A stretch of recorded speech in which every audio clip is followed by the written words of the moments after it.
Oke, hari ini kita lagi bersama dengan Kedutaan Ukraina dan dalam rangka 33 tahun anniversary hubungan diplomatik Indonesia dan Ukraina. Dan siang hari ini saya sudah bersama dengan Yevnia dan akan menjelaskan bagaimana sih posisi Ukraina saat ini di tengah situasi perang. So Yevnia, can you explain to us what is the current situation between Ukraine and then Russia Federation? We know that the situation is not really good for us. We need the peace. And then what do you expect from Indonesia to do something in the high conference, like G20 or something?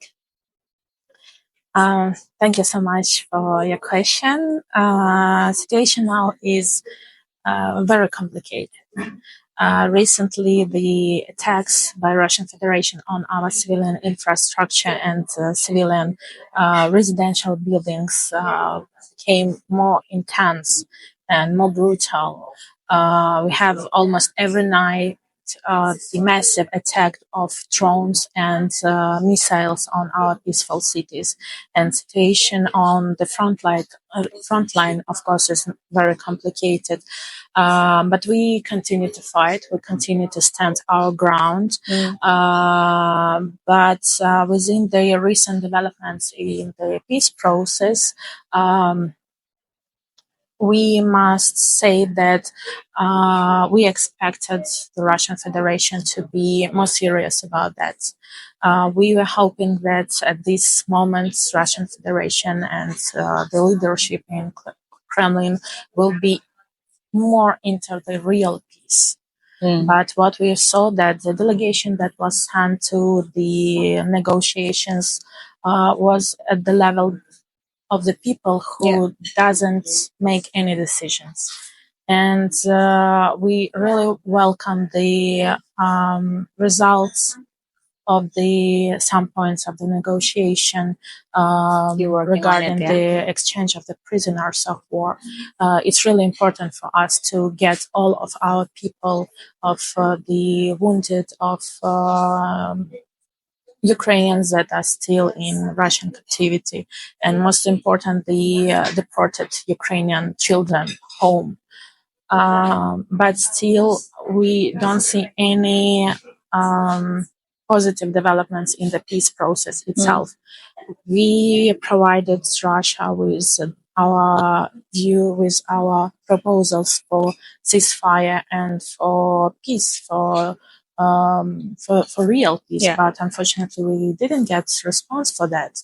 How long we got the war itself? It's more than 3 years of the full-scale invasion, but the aggression against Ukraine started back in 2014 with the illegal occupation of Crimea. So basically, what we received from Russian Federation is the memorandum that they sent. It doesn't contain any real doable things. It contains only ultimatums, almost the same that it was in the beginning of 2022. And it's not about peace. It's about controlling of our nation, our country, and we will not go for that. And we believe that the only way now to make Russia to sit on the negotiation table is the pressure of international society. That's why every voice is important for us, especially in this region. We believe that Indonesia is one of the strongest voices on international area. I really admire the points of your top leadership of His Excellency President Prabowo for active foreign policy. And it's really a right approach. But we believe that Indonesia might do even more for the peace process for Ukraine, to be more vocal, to insist into these contacts that Indonesian officials sometimes have with this Russian government, that Russia should stop this war, this brutal killing of people. But how does Ukraine get the public interest from transparency, and then the last situation, I mean, how do you get the public interest? Because this situation, you need the public diplomacy to many countries, right? And then how do you do? Basically, we are open. First, if you need any information, if you want to get known anything about Ukraine, we are totally open for that. We don't hide. We don't show the artificial picture. If the journalists want to come to Ukraine, for example, they want to apply because there are, of course, some security reasons. That's protocols, because journalists now cannot just go whenever they want. They cannot go to frontline without any permissions because it's dangerous for their life. But still, there are many international journalists in Ukraine, and they are free to show the real picture. That's why every time after attacks, there are plenty of video and photo evidences in media, in international media. You can see everything by your eyes. We don't need even to prove that, for example, this was attacked not on military objects, but it was residential buildings. Because you just see it by your eyes. We are also quite positive, and we are trying to be as much active as possible in the diplomacy itself. For our leadership, there is now no holidays, no days off. We work really 24/7.